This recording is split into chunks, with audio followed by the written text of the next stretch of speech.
First, you'll need a couple of cans of soda. Make sure there's no bumps or dents in the bottom.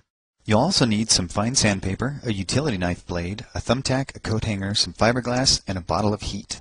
Use the sandpaper to remove the paint off the bottom couple of inches of both cans. Open the first can and pour out the contents. Using a book to hold the utility blade, carefully cut off the bottom inch of the first can, and then use the sandpaper to smooth out the sharp edge.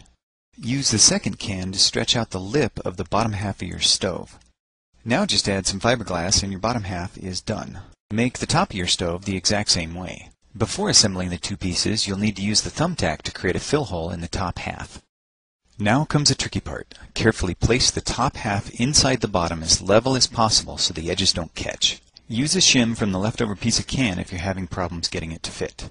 Once you have it lined up, squeeze it together as tightly as you can get it. Finally, use the thumbtack to create the fuel jets. Create a bunch of them evenly spaced around the top of your stove. If you don't already have a pot stand, you can quickly make one with the wire hanger. Just be sure to sand off the outer coating first. Now it's time to test it out. Slowly pour the heat into the stove, giving it time to drain through the fill hole. It doesn't take very much. A few tablespoons is enough to boil a pot of water. This type of can stove must be preheated for a second before the vapor pressure will sustain the jets. Once it's lit, put the pot stand over it and then you're ready to cook. So whether you're camping or just forgot to pay the electric bill, now you can make a tiny stove even MacGyver would be proud of.